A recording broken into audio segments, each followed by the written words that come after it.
Good evening, GLEC viewers, for the first lower match between Olivet and why am I blanking? Between Olivet and Tiffin. My name is Monsieur, and joining me in the booth is. Hello, I am Wub Waffles, aka Reed, and yeah, I casted the tail end of the previous Valorant match, and I'm happy to be back casting this League of Legends match with my own university playing. It's going to be very interesting. For those of you who were here earlier, I was the Valparaiso University caster for that 4-5 match versus Manchester. But here we are now after the preliminaries.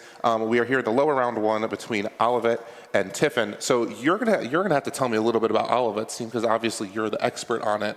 What would you say as we kind of wait for the pick and bans to start happening? How would you say, like, what lane do you think we should be watching out for? I know our bot lane they've been grinding, they've been getting a lot better recently. So definitely that's going to be a lane to watch out for. I know our mid laner, or at least the guy who's been playing mid lane most of the time, he's a new freshman we got this year, and he's wickedly good. And then we have one of our OG players. I think he's going to be our jungler. Once again, really, really good. So those are really the powerhouses, I think. And yeah, and as we see the picks and bans start coming in, Echo gets banned, no surprises there. That is one of Olivet's strongest characters. And yeah, I think those other three are our three other powerhouse picks for us.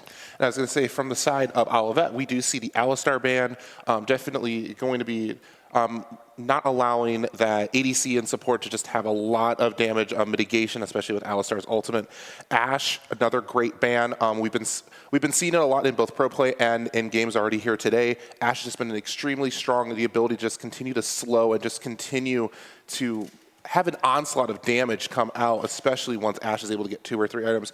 And then Skarner, just again, at least 2 out of the 3 bans here of the first phase that are general, extremely annoying picks, extremely meta picks to pick, or to get rid of or to pick. And so for Olivet and Tiffin to be able to ban all of these are really good choices. But we do see Tiffin come out with the Varus round 1. Definitely very strong, specifically with that ability to have that really strong root at level 6, and then combining that with the W and E to just do that extra damage with that arrow. Varus could become a really big threat early on. But we do see the Lilia and Xayah come in from Olivet.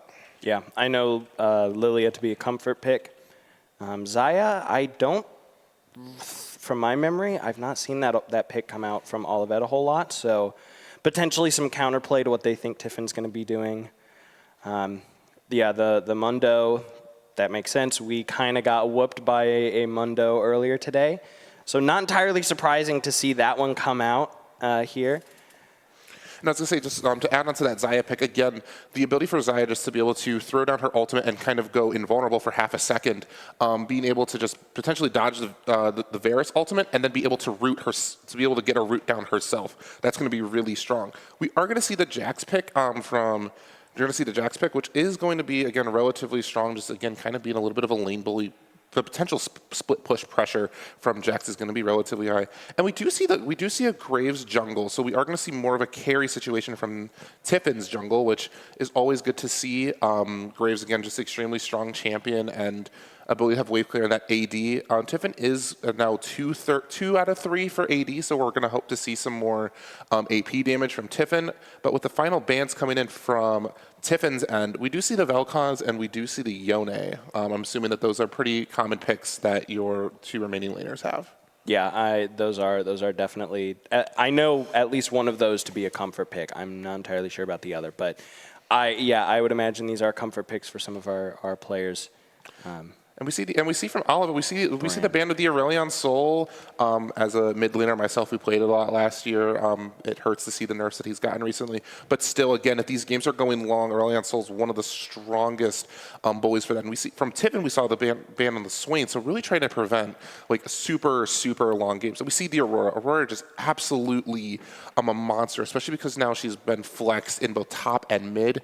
So just making sure that pick isn't going to be able to go anywhere. Again, it it was going mid just based on the Jack's top, but still the ability to lock down people and just force them to stay within your ultimate is just so strong as a zoning tool, especially when in a team fight a few seconds are all that matters. Yeah, so you said that there was the one ban that came through for to try to prevent a long game. Do you think that Tiffin's win condition here is going to be to end the game quickly? Or are they going to sort of have more power early game and that will fall off? Do you think that's the win condition here? I would say I definitely think Tiffin is slightly scaling. Again, Galio specifically is going to need time to get online. But again, if Galio, especially with the Lilia and Brand, and now we see the Kiana, really decent job at mitigating that damage, but also just Galio, you can build, I've seen him build a Sunfire, and then he just like doesn't die no matter what. So, but you also have Mundo, who also is notorious for not dying. So yeah. I think it's going to be if Tiffin or Olivet are able to get picks on a fight without either of their tanks, I think Olivet might have the lead advantage because again, Lilia can swirl seed into the ultimate, just being able, if you're able to catch Varus or Varus or Graves or even Zyra out, you're looking at a lot. You're looking at just basically a free lane. How conversely, though, if Olivet starts taking a bad fight, Tiffin with the Galio ult is going to be able to come in and then pairing it up with that Zyra ult to just do so much damage. I think it's just going to be determined on who can make the better team fight and who can play it better. But I do think in this matchup, I would say Tiffin. I think is slated to win more in later games. So I think if Olivet wants to see the victory, they're going to have to end it a little bit sooner just because, again, Lilia's sleep is so impactful, but the damage itself falls off late game. But again, one good swirl sleep, one good Q, and you sleep all 5 people, that's so much crowd control. That gives Brand and Kiana time to just pick off someone that's even slightly out of position. Yeah, all right, well, I think the stage is set. We're probably chugging through spectator delay at the moment. So do you got anything else to add? I don't really think so. I mean, genuinely, I'm excited, even though I'm not a member of Tiffin. I'm not a member of Olivet. League of Legends is always something that is really interesting to watch, and I get to have the ability of a different view of not knowing who plays who, just being able to figure out from these lane matchups who's gonna win. I was gonna say, I know we were talking about it earlier, but I think overall the lanes to look out for, we're going to see that it's going to be that Galio and Brand. So unfortunately, Olivet is going to have to be played a little bit slow in the early game. But I do think that if Brand is able to just play back and just play for CS, Galio is going to probably be taking a lot of that scorch damage, just not necessarily being reciprocal of it himself. Lilia versus Graves, again, I think Graves wins early, Lilia wins mid-game, and then if Graves is able to get a lot of gold, he will win, but I think Lilia's a lot better for that team fight potential. Graves is a lot better for a 1v1 or even an early 2v2 skirmish. And then top lane, Mundo versus Jax. I'm sorry, we're not going to see too much in the top lane either side. I think Olivet wins. I think Olivet wins that matchup early game, but definitely going to be hard. It's going to be hard that Mundo has to make sure that they are not overextending. And then, it's going to be a Brand support with Kiana mid. So that Kiana in the Galio would be a lot better. And then that Xayah Brand, again, if Brand is able to hit the W and then that root, Xayah's going to be able to get a lot of damage and then paired it up with her own root.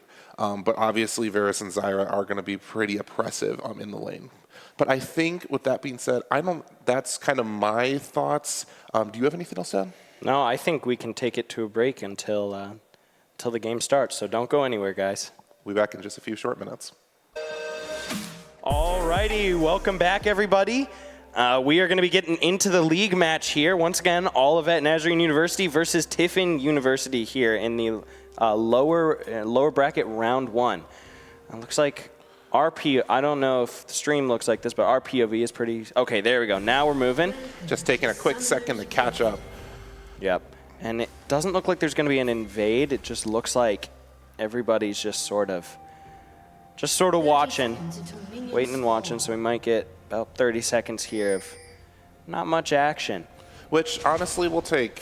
I was going to say, neither one of these, the only thing is Zyra has a decent root, but even then, not too much ability for that to be followed up with. In terms of as we wait kind of for this first minute, you guys know the drill by now. It's time for summoner spells and items. From the top, we do see it is going to be a 2-to-1 TP. Tiffin having 2 TPs on their top, and mid lane versus Olivet just with the TP on Mundo. But we are going to see the Ghost instead. So again, Mundo going to be looking to try to chase down somebody, especially if they're low. Bot lane is actually going to be a perfect mirror. We're going to see the barrier and we're going to see the ignite on the AD and the support respectively. And then looking at items, we're going to see from Tiffin, we're going to see the Jax with the Doran's Blade. Gallia with Doran's Shield, a little interesting. I guess he's going to go, again, more for that tank than as a bruiser with Doran's Ring, but Doran's Ring I know is especially pretty strong. We're going to see that Blade on Varus, and then support item, and then Mundo with shield expected. Kiana with longsword on true assassins. That's kind of what you see, especially with like Zed and all those other people just having that early damage, and then Zaya on the blade. We are going to see though that Arctic Bird and Feyweld are going to be getting the early advantage, kind of forcing Olivet to play a little bit safer. But we are going to see though that Brand is going to hit the W. Tiffin does hit level 2 here, so Olivet does have to be slightly careful to make sure not to get that. Very early pressure here onto the bot lane from Tiffin. I mean, they're really knocking at the door, trying to get some damage onto this tower. I don't think it's going to happen, but as you said, yeah, they get the level up earlier. I mean, looking at CS, it's still pretty even on the bot lane, but Tiffin getting in. And look here on the top lane, they're pushed up as well. But no engages yet so far. Just as a good friend of mine likes to say, farming simulator right now. Farming simulator, just some casual words being thrown, not actual damage. We are seeing though that Mundo is hitting a decent bit of their Qs, doing a lot of damage here. Gonna look to almost be able to get that cannon, but unfortunately is not going to be able to find it. Looks like there might be a gank being set up in bot. It does look like Lilia could be looking. That will be Lilia did skip one camp, and so Lilia will be looking for something here. It is going to be an even level 3 on both sides. CS it's not too different. Both sides are doing well. Both top laners are really low. If Jax looks for a good flash, and if Mundo is able to dodge it and get another cleaver or two, we could see the first blood going either side. We are going to see that both potions are popped top side, so less ability for that to happen. Brand is also popped both of his potions as well. So Tiffin again continuing to edge out that lead slightly, but we are going to see that the taunt does go off on Kiana. Kiana is taking some damage, trying to find her elements. She is going to miss, but that ignite is not going to find the Galio, and the Galio will walk away extremely low. Yeah, I was going to say, if Force Striker hits that, he misses a shot there, and if he hits that, I think he gets that kill there. Unfortunate to see that kill not coming through. I was going to say, it definitely hurts, but I do think we're going to see Galio. Galio is going to TP in response to, again, burn that summoner spell, and because Galio is going Aftershock right now, I don't think that that the Galio is going to have his TP up until after 10 minutes. So again, using those summoners effectively, and Kiana was able to push out the wave slightly, but because Galio TP'd, it's not going to be able to do as much as you would have otherwise liked to see. With that being said, we see the first dragon up in about 20 seconds being Ocean Dragon, and about 1:15 for Void Grubs. It looks like Olivet has quite a bit of vision prepped around the dragon pit, so if Tiffin does decide to set up for this dragon, Olivet will know. As of right now, it doesn't look like anybody's setting up for anything. Olivet's top lane getting some good pressure here, finally pushing back onto the Tiffin half. And looking at the gold lead, it is very even. Yeah, gold lead being perfectly even with like maybe 30 gold difference. I was going to say, you can probably speak more to Olivet. Is Olivet more of a dragon or a Grubs team? I honestly don't know. Probably dragon, but don't quote me on that. I don't know. Oh, and Mundo getting very low. And no flash being used from Jax. Kind of surprised to not see the potential for that full dive. But with that being said, we're going to see though that Galio was able to place vision in the top. We are going to see that flash come up, and that flash is going to mean that first blood does fall to the hands of Tiffin. We do see that Ranger has roamed up to the top lane in preparation for grubs. But he might get caught out here. Look at this. There's 4 Tiffin players in the area.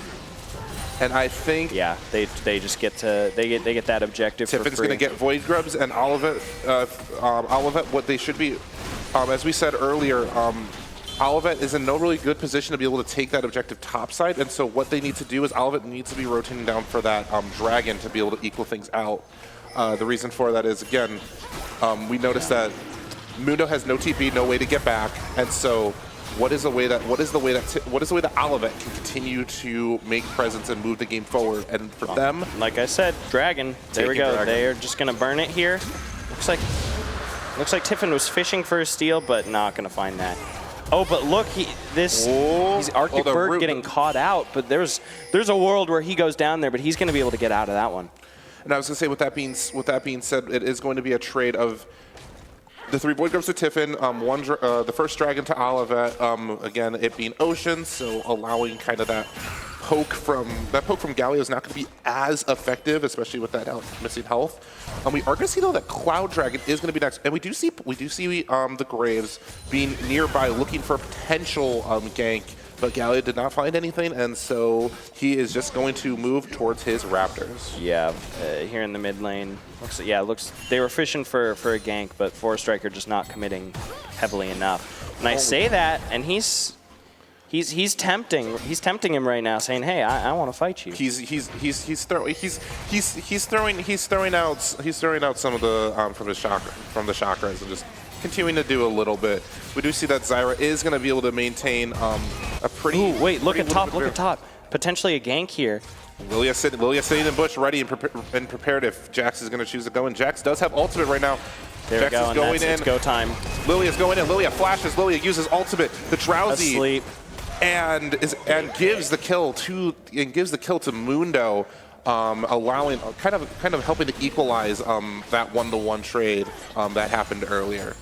Good look from Olivet. That's a jungler diff right there, and that gank right there just being so crucial to Milzaizil getting the kill and really helping him with his lane. He's up on CS, and I think with that the kills are even, because I think the top laners have killed each other once. Yeah. So that evened up the kills. But we're seeing a little team fight here. Hey, hold on. Brand is not going to commit, which is a good thing because again, Brand's level 5, Graves is level 6, but Graves also doesn't have ults. But you're kind of and he gets rooted and he uses flash and survives. That's a tower dive there from Pleb. Gets Ranger, and Versace Varus is in a lot of danger here. He gets a little bit of safety from that tower, but this is still 100% diveable, and yeah, we're gonna see they're really trying to. We see the barrier pop. Pleb is taking a lot of damage. Pleb is going to be able to get out, and there we go. Varus is going to find that final hit onto the Xayah, finding another kill in the hands of Tiffin. Again, Olivet playing that relatively well. Jax is going to try to rush in. No, but look, the gank. Oh, dude, you're right. Control C, Control V, baby. Lilia is here, and that's a lot of damage. And ready to give another kill to Mundo. You said earlier that Mundo might not have given you guys a good time, but I think right now, Mundo, as soon as he even gets first item. I'm saying we got whooped from the other team playing Mundo. And so you're using, now you're using it. Yeah, and now we picked it. We said, hey, that was pretty cool. What if we did that?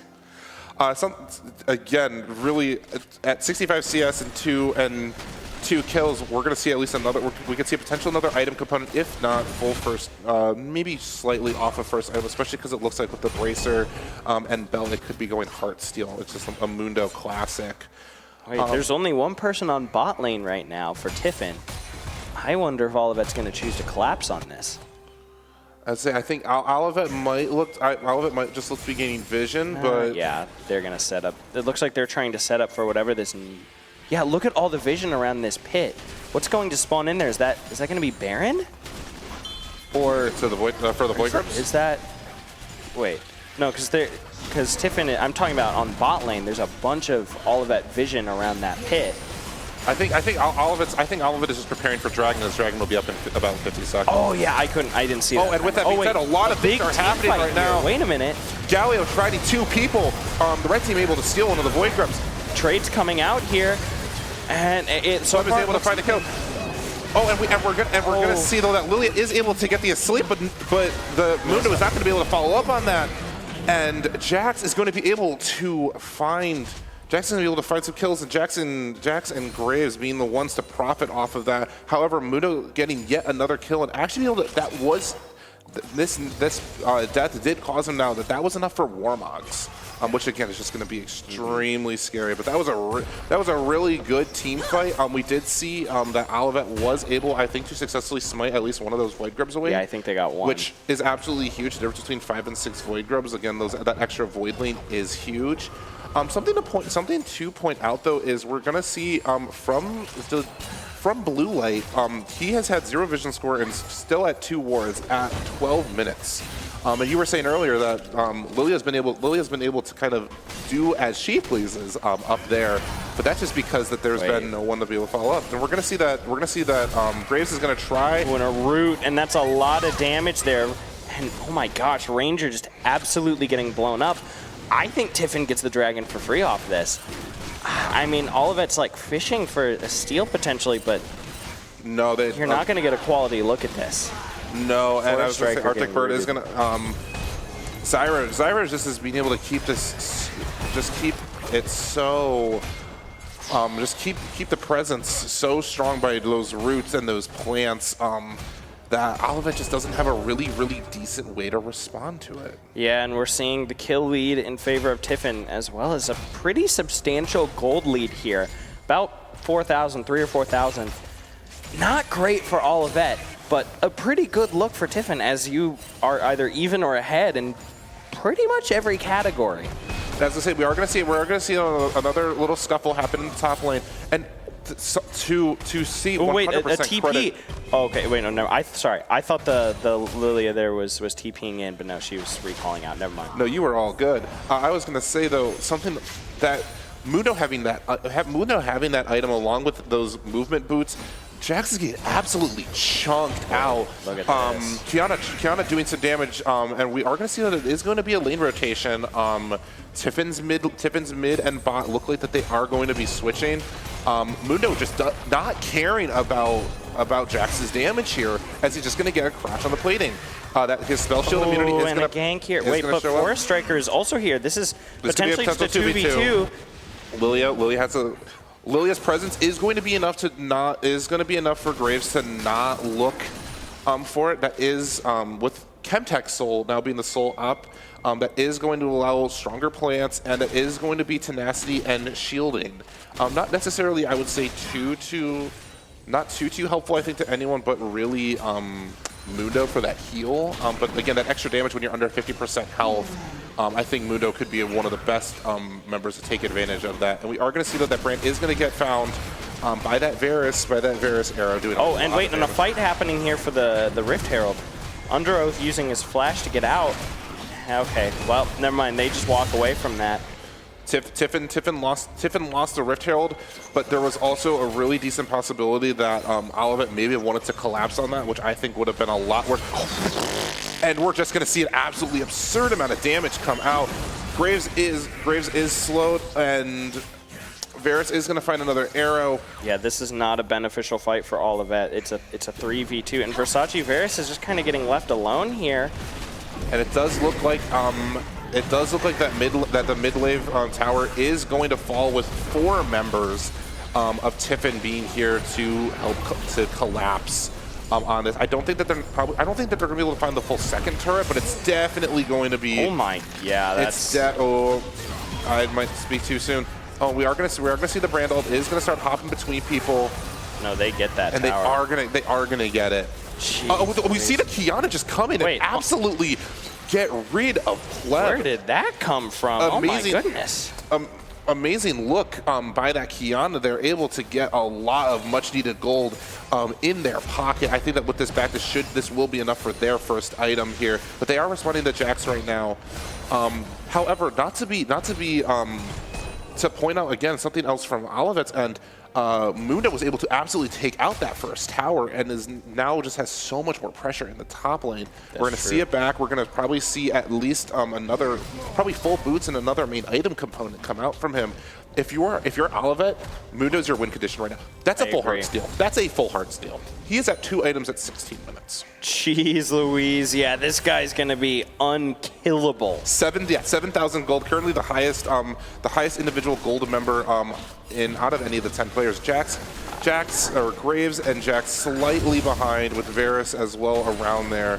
And then Galio and Zyra having a lot of gold as well. I wonder if we're going to see Olivet try to take whatever the next objective is, which I think is going to be that dragon that's spawning in about a minute.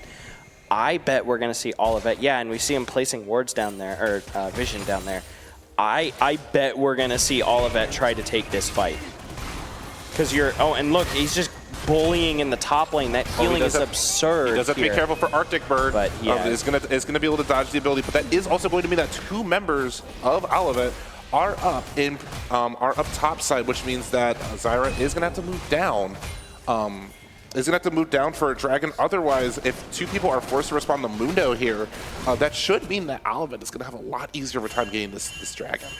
Yeah. We're seeing a lot of pings. There's actually 3 members of Tiffin up towards the top lane. They recognize that the Mundo is really strong. And as I say that, there's an engage here in the bot lane.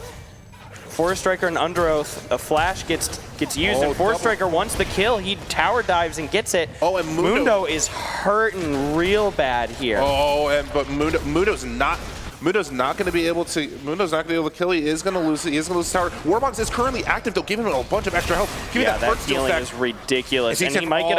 He misses. Oh, but he's going to get another heart. He is going to get another heart steal stack.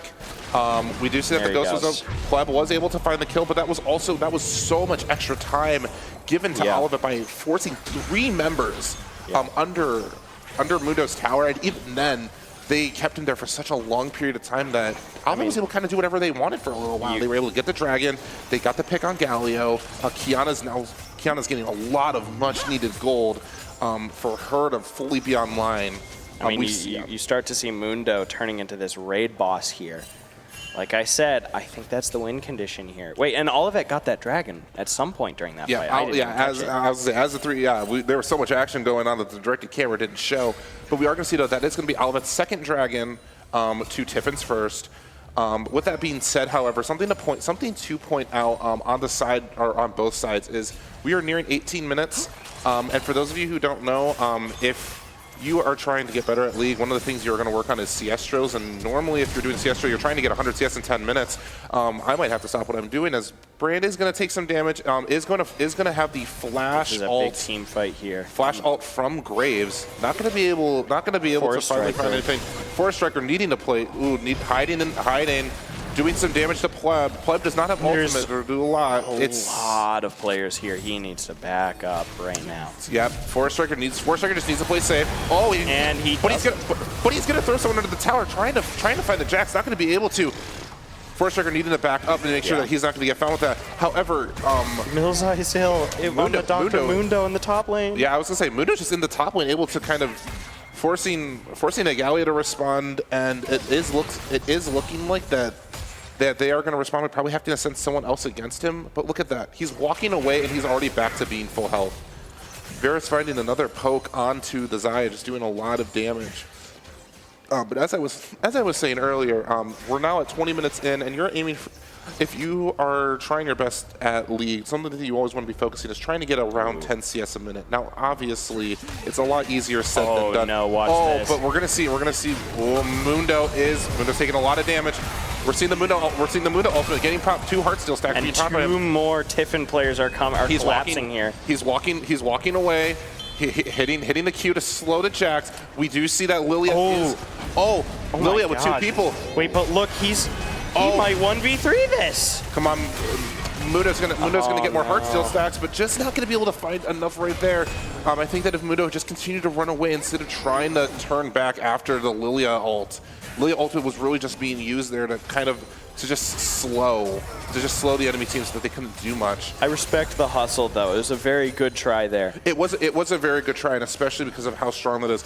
However, something to point out that I think it kind of goes underrated. That is going to mean though that Tiffin is going to be getting a Baron, as there's no one to be able to respond. Kiana was able maybe to a steal. Kiana was able to find the bottom lane. No, and it does look like that Tiffin is going to be able to claim the Baron at 21 minutes, keeping their gold lead at just around 4,000 here. But something, Mundo is at 325 Heartsteel stacks just because of how much health and that Warmogs gives.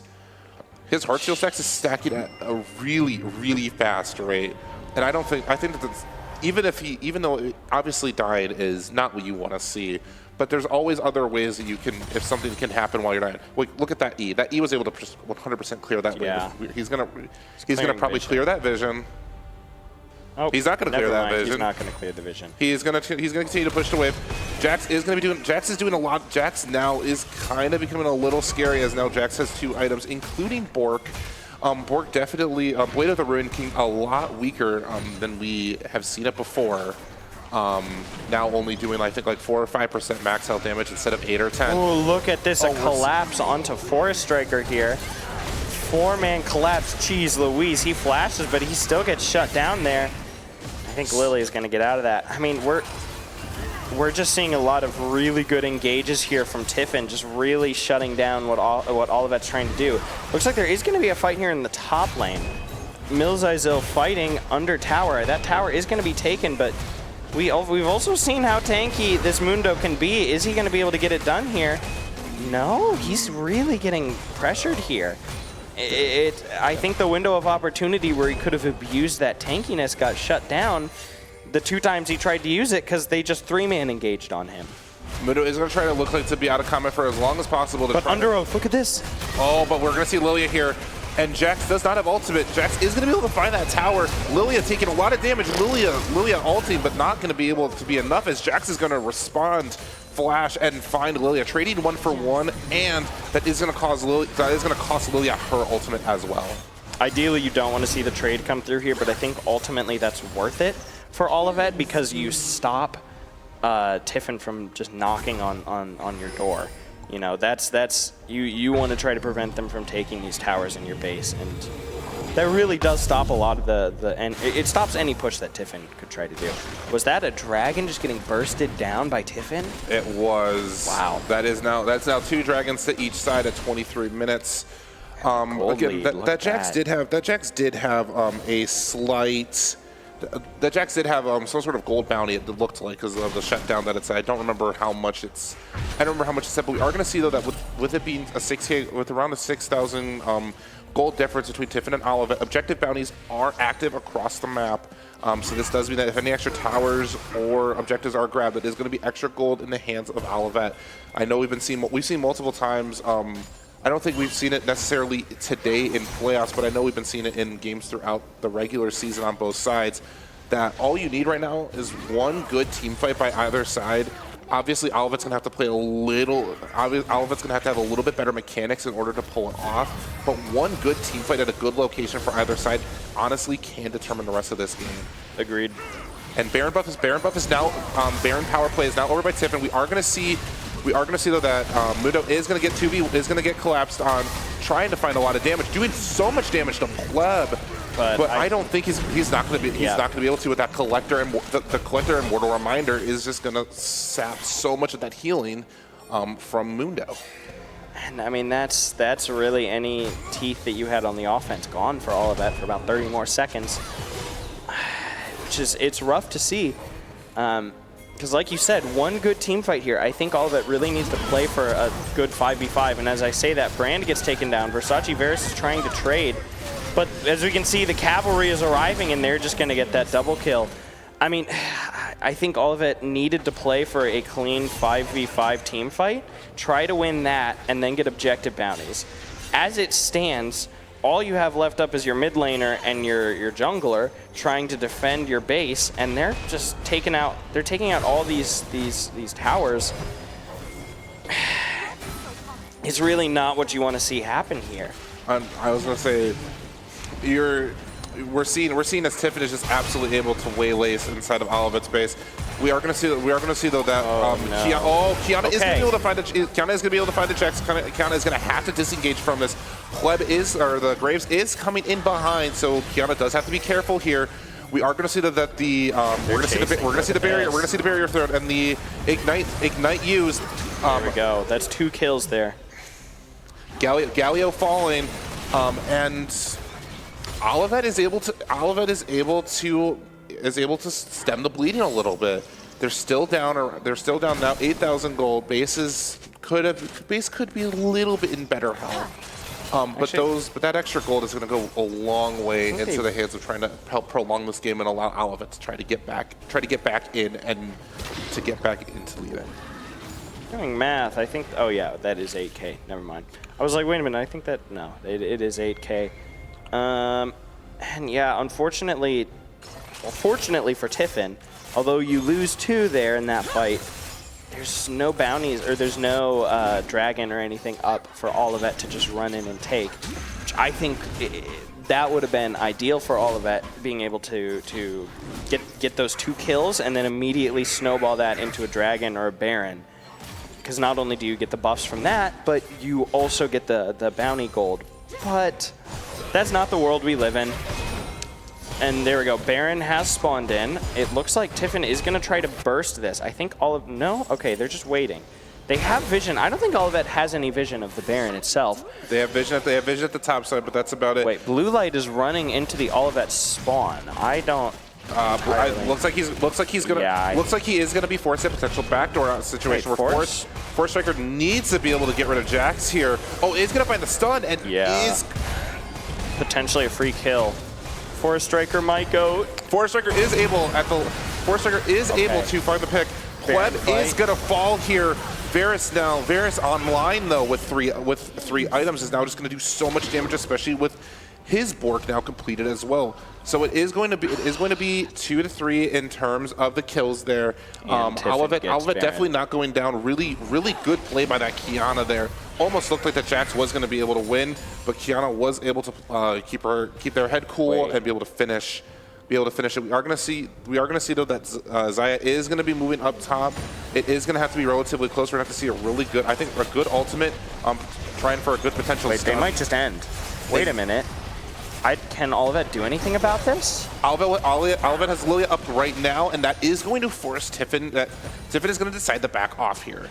With that being said, however, Dragon is available with an open Nexus. And just barely not being able to, just about a half a second off of being able to find that Galio without anyone else to deal with. Those inhibitors going down makes it really scary for Olivet, because if one person from Tiffin just splits from the team and pushes into base while Olivet's trying to take a team fight, they can just end the game. And as we say, that looks like Tiffin is going to try and take this dragon here. And as Tiffin's able to melt it, Galio does have TP up here, so could look to TP onto that wave and just be able to hit that Nexus. Again, as all 3 inhibitors and a huge wave is being pushed topside, it does look like Tiffin is going to choose just to walk as a 5-man, which is a relatively good choice. Again, you have no towers to worry about. Ranger is caught out slightly as Galio is going to do a lot of damage. We're going to see the Xayah ult in response to the Graves ult. Talia, or not Talia. We're going to see Kiana try to find the Xayah, but not. I think that's GG. Yeah. They're just going to take Nexus here, and that's GG. Tiffin University taking the first game over Olivet Nazarene University. Not what I wanted to see, but certainly a good game. What are your thoughts? I was going to say, again, love overall just watching that game. Pendulum kind of swinging for both sides till about 18 minutes. Really liked to see all of that, like I would say, counter pressure from both sides as soon as any objective was happening, trying their best to find something. That was something I think that we saw a little bit less so from from Olivet just not being able to fully be able to, if an objective was happening, be able to respond, or when they were able to get kills, especially towards that end game there were no objectives up for them to take, and so because of that, you can only clear your camps, you can only push out waves, and you can get prepared for the next wave, but there's only so much that you can do. Yeah, I mean, once the snowball started rolling, I mean, that's just hard to stop. I think there was a window of opportunity for all where Mundo was like very strong and very much a raid boss. There's a window of opportunity for probably about 5 minutes there, where I think Olivet definitely could have made use of that and swung the pendulum in their favor. But unfortunately, during that window of time, Mundo only got 2 engages, and both of those were 3v1s. So he just got completely shut down. And I think that was really the last quality opportunity that Olivet had to take that game. Unfortunately, I would have to agree with you. It definitely hurt to see that, as I would say the Mudo genuinely was the biggest threat from Olivet. I would say, like, again, the biggest response was that Graves, but Graves couldn't do anything until he had that third item. He had Collector, he had Yomumus, and then once he got Mortal Reminder, he was able to melt him, and then once Mundo got his, I think, third and almost half of a fourth, we saw that Varus was able on his third item. And once ADs get that third item, people melt like butter. It doesn't matter if you're a tank. He just shoots away at his bow, and you just watch as your health bar just like gets chipped off like this. So overall, a really good game. We're looking forward to the second game. And I think with that, we're going to take a quick break in preparation for the second game here in the lower brackets. Don't go anywhere. Alrighty, welcome back, everybody. Once again, I am Wub Waffles, and I'm joined here by... My name is Adam. I'm also Lancier. And with that being said, I think we're going to get right into the second game draft between Olivet and Tiffin. Yep, I'm excited to be back. As previously stated, Olivet is my university, so I'm hoping we can get a win here and hopefully reverse sweep. But yeah, draft is going to be starting here soon, so excited to see what that brings for us. I was going to say, obviously, it seems like all the games so far, except for the preliminaries, have all been 2-0. So I'm hoping, for both teams' sake, that for both Tiffin and Olivet, that we're going to see it's going to be a full best of 3 here. Because again, you can never get too much League of Legends. I say this as we've been here for most people have already been here for about 10 to 12 hours. I left this morning. We stayed about an hour from here, and we left at like 7:30 this morning. Same here. We left about 6:30 because we are a Central Time Zone university. Yep, same. So we were in Central Time. So been a long day, but honestly, I'm excited to be here. And as we can see, the draft is starting, and we're seeing Tiffin banning out. Once again, these are common bans for other teams to ban out.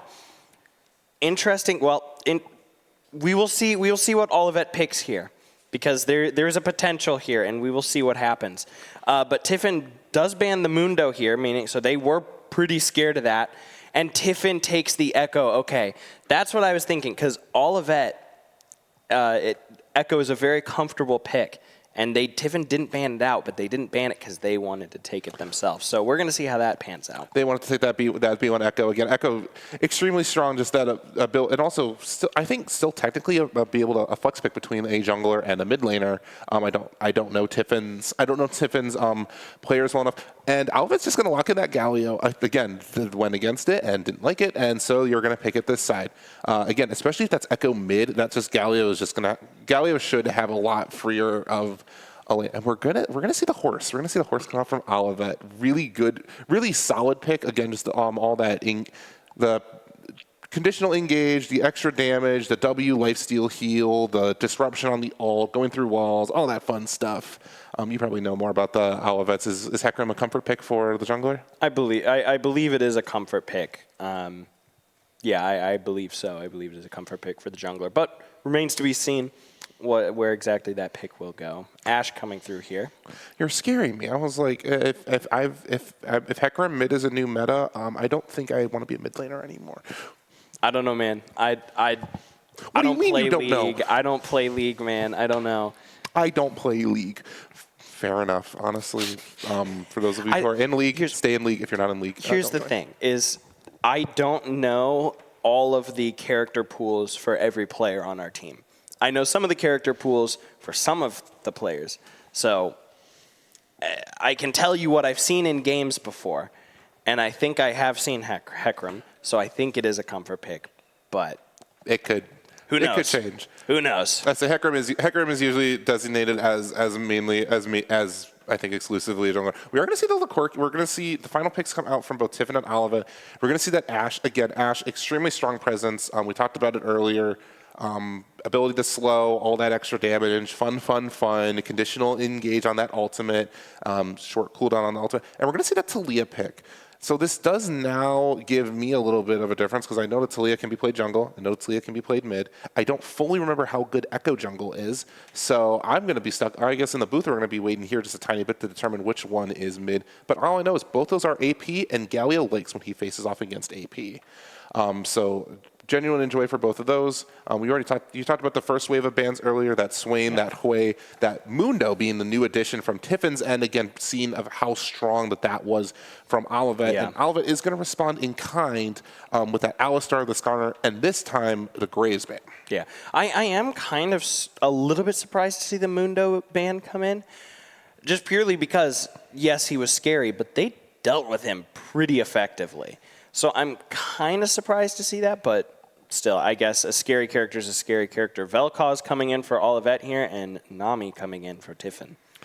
Definitely. Vel'Koz can be very scary. I know that Vel'Koz, especially Vel'Koz support buffs have been relatively nice. That reduced cooldown on that E, doing a lot of extra work. And Nami, just again, a good enchanter, able to heal, able to do enhanced auto and help in enhanced damage. And as Ashe is just going to be looking to poke, Ashe wants that extra damage. That wave for a really good engage, disengage, and also movement speed boost through it if you hit enemies or if you hit allies and stunning enemies. And then we're going to see the K'Sante pick from Tiffin. K'Sante, again, a really, really meta pick right now. Super strong, just has a little kind of a jack of all trades, master of everything. And from all that, we're going to see the Poppy pick. Interesting. So Poppy loves to dash cancel. So Echo and K'Sante, I think, are going to be the biggest people to face off against that. But finally, looking at the overall bans, the final two, we're going to see from Olivet, we're going to see the Aurora ban, again, super OP, nerf that champion, please. And we're going to see that Jax, again, Olivet, both Tiffin and Olivet, both trading their top lane, both trading the top lane bans that they saw, so ensuring that we were going to see something new in the top lane. Alrighty, well, with that, the draft is finished. The stage is set. And the question remains, will Tiffin take this in a 2-0 sweep, or is Olivet going to reverse sweep? We'll have to find out here pretty soon. I was to say, I have to agree. I was going to say one final thing before we cut into a break, if we need to, for spectator delay. Again, looking at these lanes, I'm still not 100% certain on who that jungler is going to be. I can tell you the other two lanes pretty easily, but between the K'Sante and the Poppy, it's going to be. We thought the Jax Mundo wasn't going to have too much. I don't think we're going to see anything even more. We're just going to see Poppy throw that buckler as soon as it's available, try to pick it up, and K'Sante is just going to go in and try to hit pokes with that Q3. So it's just going to be a relatively slow lane. I think Hecarim has a good ability as long as he's catching that K'Sante not in his W, or when his W is used for that unstoppable, being able to push him forward and push him into Poppy, and then Poppy can just continue to shove K'Sante closer to the tower. As long as they're like that 40% of that tower range, K'Sante could just be taking like 2 turret shots easily. From the bottom lane, we're going to see that Ashe Nami against what I will assume to be the Corki Vel'Koz. Again, Corki, absolutely strong, absolutely really, really strong champion right now. Vel'Koz as well. Good overall, just good overall engage, disengage here. I would probably say that Tiffin does look like that they are probably going to have the lead late game, but I think Olivet, especially with how strong Hecarim is early game, if they're able to shut them down early, that's going to be a huge thing. So if Olivet needs to focus on high CS and taking team fights that they know they can win, and Tiffin needs to try to elongate the game as long as possible by forcing messy team fights. Alrighty, well with that, the stage is set. Who's going to win? Only time will tell. We're gonna take it to a break, and when we come back, we're gonna have a lot of league gameplay. So don't go anywhere. All right, viewers, we are back with the second game of the lower round 1, best of 3, Tiffin versus Olivet. Going in, we are gonna see it's gonna be slightly different than a full 5-man stack on both sides. We are gonna see the Ashe and Nami that they are gonna be looking to go around. Pleb showing off that mastery in the mid lane with that looks like that true damage breakout skin, if I'm not mistaken, and Gallia responding with his own mastery in turn and both of them showing off their fun little skins. Yeah, Versace Varus on the Corki. No surprises there for me. I know that's a comfort pick for him. Other than that, yeah, I'm not entirely sure if any of these other picks are comfort picks, but alas, here we are. No invade coming through, just standard, just watching for invades. And yeah, looks like minions are spawning in. We're going to get going here pretty soon. I was going to say, it does look like that. It looks like Nami and Ashe are going to look to probably potentially try to find that Corki or the Vel'Koz out. We do finally have an answer to my best held secret of who was the jungler on Tiffin's end. It is going to be Echo. So it is going to be the Talia mid. I should have expected that. I've seen more Talia mid. Oh, and we're going to see a lot of damage come out from Corki, taken to about half. Nothing else being found. But it does look like that will be Tiffin's ability to kind of get priority on that first wave. Yep, and as I said before, farming simulator coming out here. Well, the Vel'Koz Q doing a lot of damage, and again, yeah, it's just there's not too much in the booth to fully talk about. I'm actually going to see if I can. I know I've been seeing a little bit of things on chat, so I'm going to see if we are going to be able, as we kind of wait for things to happen. Any chat messages I want to respond to? I was going to say, obviously, thank you all that you are cheering for both sides. Oh, I see. Mom. That is Milzizil's mother. She's in chat here, and I see Olivet. Sleepy Rel. Yeah, a bunch of our Olivet regulars here coming into chat. Welcome. Glad to see you guys here. It's good to see teams on, but it looks like we are going to have to stop talking about chat for a second as we have some engages going in. Yeah. Ashe taking a significant chunk of damage from that Vel'Koz. Vel'Koz just doing a lot of damage as soon as he was able to hit level 2.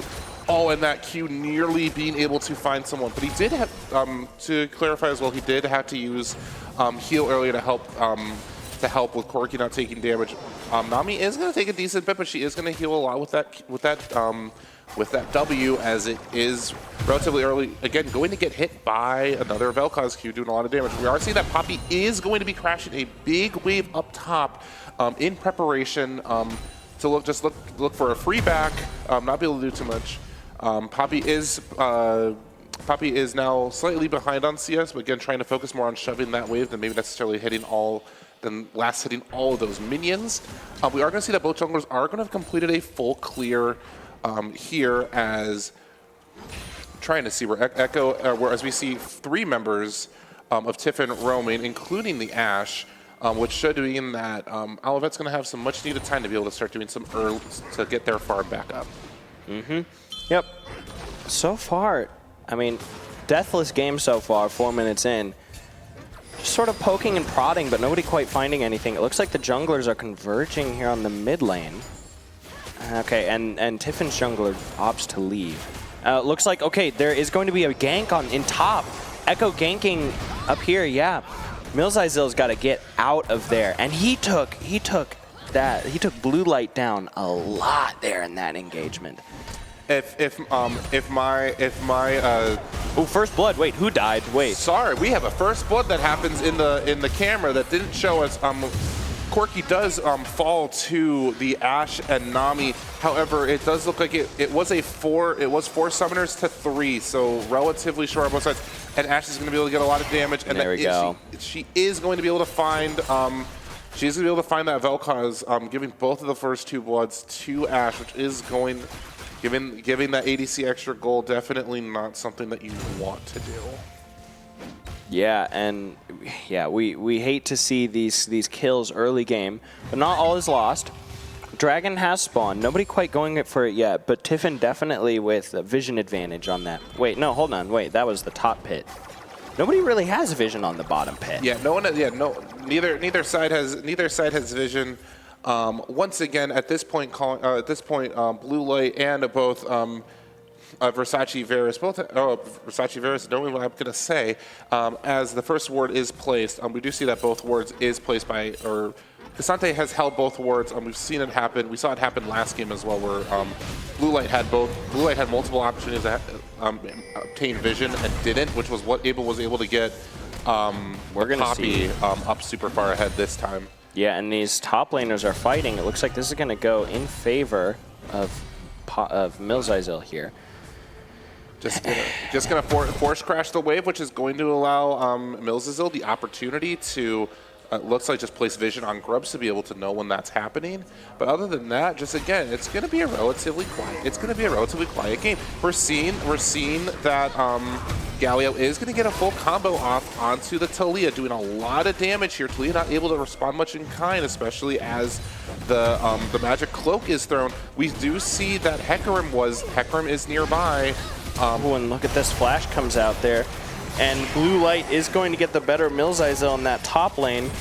And then, yeah, Ranger going down here in the bot. A very strong start here for Tiffin. Not what you want to see. Not what I want to see. Oh, but we are going to see, though, that oh, that was so...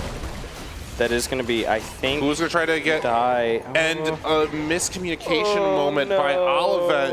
One of them would have been able to, one of them should have been able to get the Taliyah, but they both are trying to give it to the other person, and so Taliyah is going to survive on just the tiniest bit of health. I hate seeing that. That's rough. Very rough go of it here so far for Olivet, but the gold lead at the moment still manageable. Gold lead just around 2,000. Definitely still. Olivet definitely having the ability to come.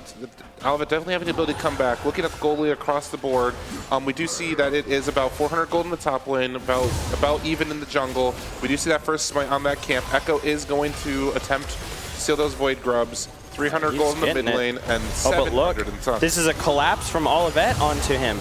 I think they get the kill here. Have to be careful of Echo's Rewind here, as it's going to do a lot of damage. We are going to see, though... And Forest Striker read him like a book, ready to get these... Yeah, it looks like he's gonna try to be able to get the Echo. We're going to see, though, that Hecarim is going to be nearby. Oh, and he does land that Q, so preventing that execute from happening. Some pings going on, and I think Pleb is going to try to look for a potential execute here. And I don't know if he's going to be able to find... I think they get it. Yeah, Forest Striker does get the kill there. Forest Striker does end up getting the kill, giving some much-needed gold on the hands of Olivet. With that being said, just continuing both sides, just again, I would say relatively slow, but we're already at 6 kills. Again, Olivet playing those Void Grubs relatively well. They traded one Void Grub for another kill, definitely, or for their first kill, which is something that is needed, especially needed for them as they try to find a way back. We do see that there are 2 control wards on Dragon prepared for vision. We are going to see that Galio is going to find the Taliyah and chunk her out to a pretty significant degree. Poppy does get all outed here, and I don't think that she is going to be able to find it. But we see the Ash Arrow gets thrown, and Pleb is able to find that kill onto the Vel'Koz here. And yeah, they get to take Dragon for free. The Vel'Koz Dark Seal definitely not doing, I think, as many favors as I think as Olivet might have wanted. But again, I know that we were seeing that Vel'Koz was doing a lot of damage earlier, so it was not necessarily a bad pickup to at least believe to use early. With that being said, we're going to see that Ash is going to just be continuing farming. Looking to just grab as much CS as possible here. It is right around 10 minutes. Corgi doing a lot of damage onto that Nami, and Vel'Koz is going to walk into getting hit by that by the Echo grenade. But with no objectives up currently, it does look like it is going to be back to Farming Simulator for another minute or so. Everybody is down here at the bottom of the map, or nearly everybody is down here at the bottom of the map. Bot lane seems to be bot lane central. Yeah, which, honestly. You know, continuing to lead the idea that top lane is an island. Look at this. Under Oath with a flank here. All right, And that's does just look like gonna he's just discourage. it does look like he's just gonna back off here. Not necessarily trying to find anything too crazy. We're gonna see that Poppy is gonna be fighting against the Cassante here. Trying to do some, but not gonna be able to find too much here as Cassante just is able to slowly do a lot of damage. It does look like Poppy was able to get the shield there. Gets kicked away. And it does look like Poppy's gonna have to play this right if Poppy doesn't want to fall here. Oh, Nice dodging dodge. the Q3. Ooh, and the nice. Glacial Gauntlet though doing a lot. And again, the camera not showing us the other kill onto Ranger. We are gonna see though that Corgi is gonna trade. Chiveris going very low and just It's so close. oh, an Under Oath here for the gank. Is he? I think Milzazil survives here. Yeah, Milzazil just needs. There's no reason. No, he gets traded. And Milzazil is going to Cassante's. turn and attempt to try to kill, and that is going to be what is going to catch Milzazil out there. But with that being said, with two more kills going to Tiffin, that is going to be looking at. They are going to try to start overloading that top tower as they are going to get some extra turret plating. In response to a chat message from earlier from Sleepy Row, I officially I played the top lane for Valparaiso University, but I'm also mainly the caster. Our starter Dreadful, I don't compare anything to him with his amazing champ pool. I have my comfort picks, and that's really about it. And then with Jakimbo being our mid laner, it's over before it began if I wanted to make my mid debut with him. So I'm cheering on the team and using my ability to help the team in just different ways than just being a necessary starter. But with that being said, we're going to see the Void Grubs fall to Tiffin. It does look like, and Hecarim is not going to move over. So it is going to be 4-2 against slightly better. I know last time it was 5-1 in terms of Tiffin. We do see it's 4-2 this time. It's still going to be that extra Void lane. It's going to be 1, but it's also just going to be less Void damage, less Void DOT damage than before. Yeah. And the snowball, it really feels like it's rolling in favor of Tiffin. But even considering that, the gold lead is not as big as it feels like it is, you know? So this is not unwinnable here. Olivet needs to find a win condition here. And I'm not exactly sure what that win condition is. I don't know if that's ganking, getting picks. I don't know if that's trying to take a 5v5 team fight and winning. I don't know what that win condition is, but Olivet needs to find something like that and really try to pressure that and try to take this gold lead back.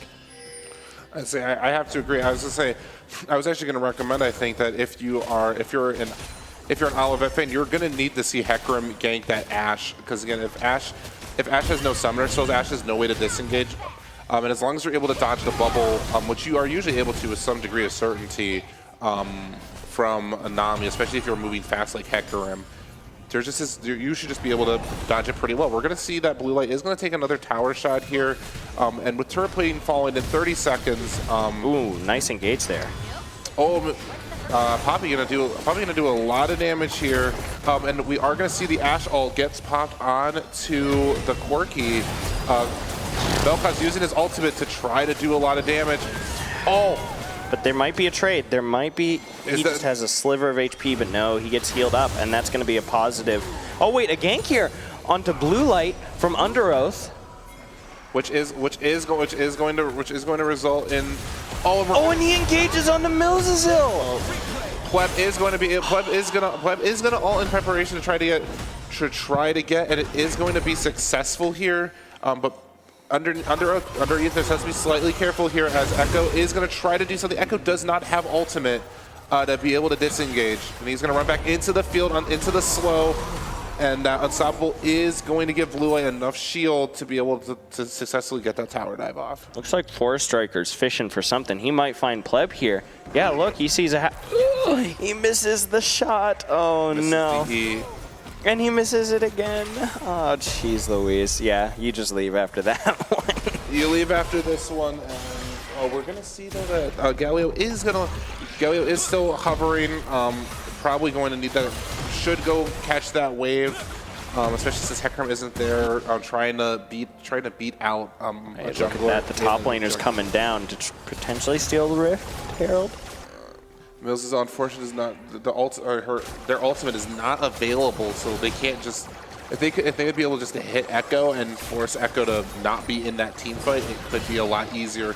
But that Red Herald is going to fall in the hands of Tiffin, increasing their gold lead. However, objective bounties are now available for Olivet in an attempt to help get them fully back, giving them an opportunity to get back in the game.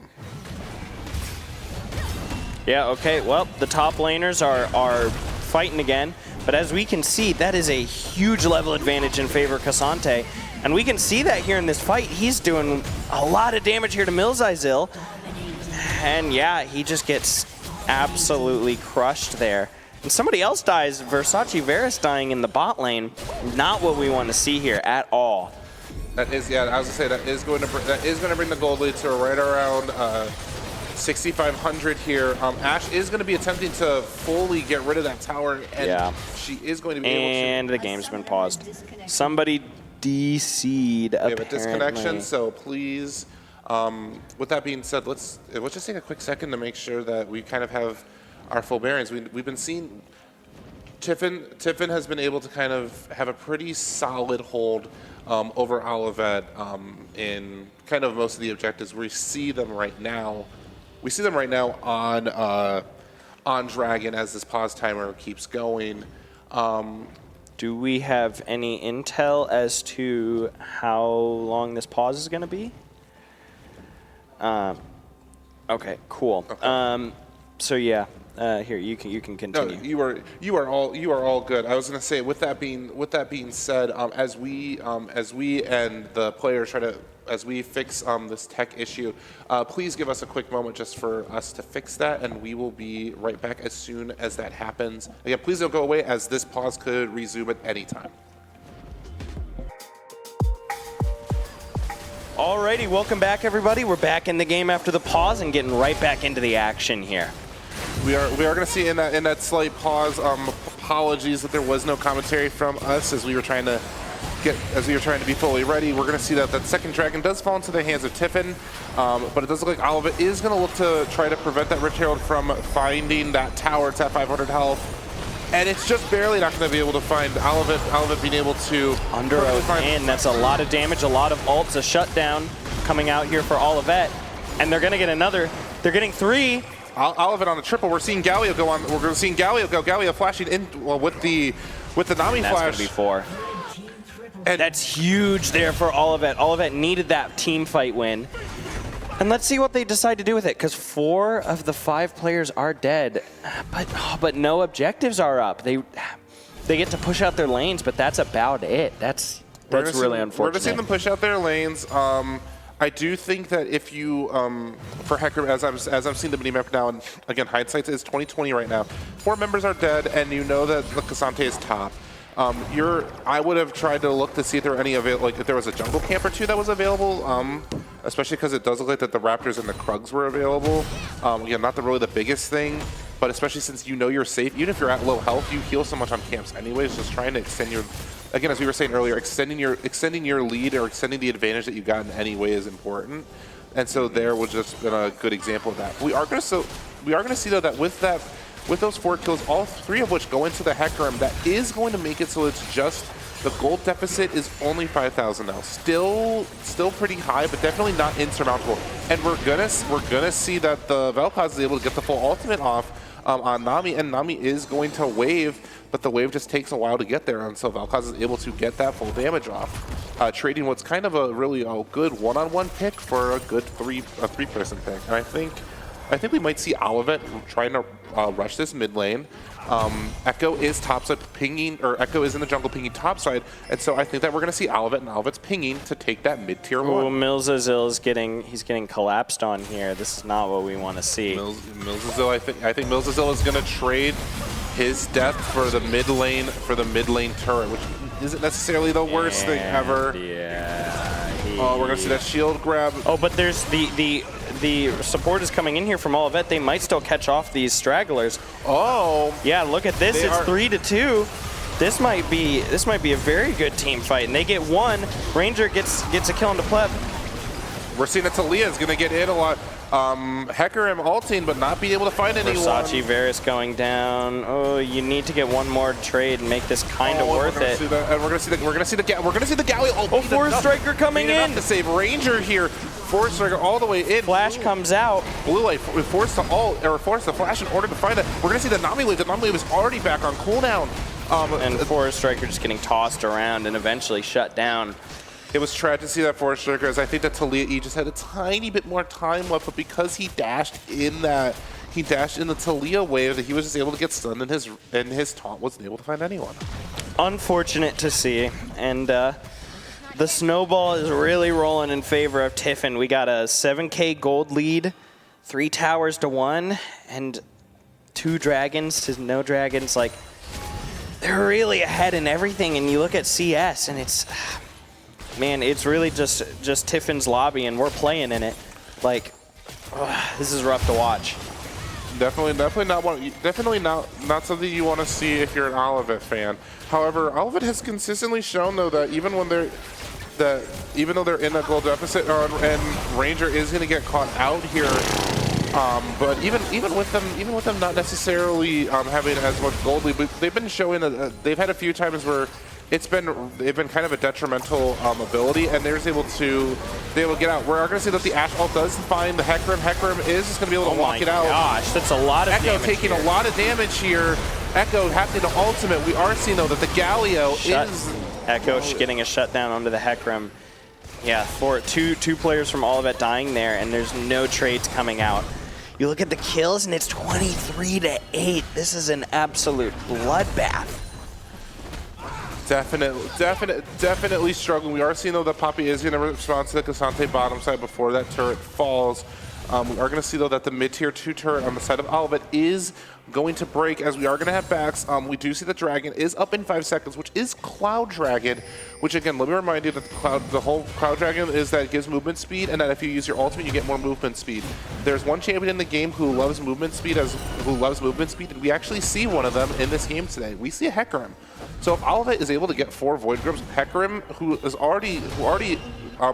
able to get 3 of those 4 kills out of that last big team fight that was successful for Olivet, that Hecarim can become a true monster if he can get that 20% slow resistance, and he can get that 10% movement speed boost plus 50% for that ultimate. It's just so strong. But it is going to be an uphill fight for Olivet to try to get that dragon here, as Ashe and Co are going to be looking, trying to get something. The Ashe ult does find collapsing the Olivet jungle, and a good idea, and attempting to try to save the Galio there, but yeah, avert your eyes if you're squeamish, because that was an absolute massacre there. Tiffin just taking out 3 Olivet players almost immediately, just absolutely getting blown up. And with that, their gold lead grows, and I think they're going to get the Cloud Drake off of that. There's not much that Olivet can do here. That will be potential. That will be Dragon. That will be Soul Point. As with that Dragon falling, Tiffin will only need 1 more Dragon in order for that to be successful. We are seeing though that Talia is going. It does look like that Talia is going to wall and to try to zone out Olivet so that they can get the tower. It's not actually going to work, and in fact, we're going to see that the Talia does fall to Versace Varus. Yeah, I mean, Tiffin's starting to knock on your front door. You know, if you got one of those Ring cameras, you know, you're seeing all 5 members of the Tiffin University team waving back at you. It's rough out here. The gold lead has surpassed 10K.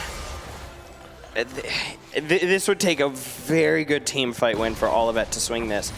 As it stands, that's a tall order, as Tiffin is over-leveled, I think, in pretty much every category, especially in that top lane.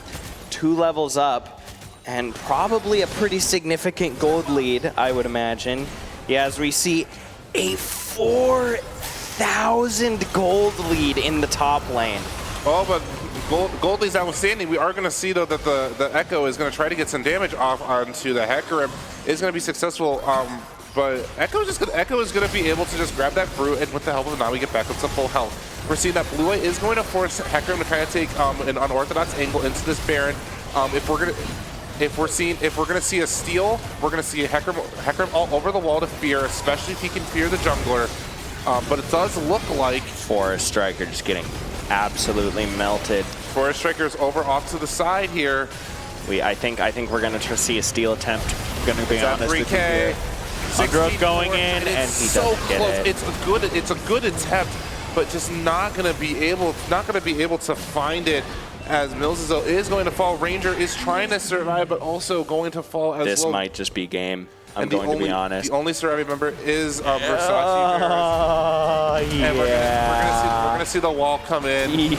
So it's gonna try their best, but Versace Vera does fall, or Varus does fall, which as the respawn timers happen, especially the first one on the Galio coming up right about now. Forest Striker comes back, and he does have his ult, so we'll see what happens. We're gonna see what happens. He's gonna try, but he's gonna get weighed. He's gonna get CC, gonna get dragged around. Yeah, he is not allowed to play the game. He's not allowed to play the game as CC decided to play his game today. We're seeing Hecarim's trying, but Hecarim can't engage because of the Talia E. And with that, Olivet's Nexus is exposed. Millsville is gonna fall once again. And with that, Tiffin at around a almost 16K gold lead is going to close out this lower round one, and Tiffin is going to be the one to advance in this, while Olivet will move on to their final game.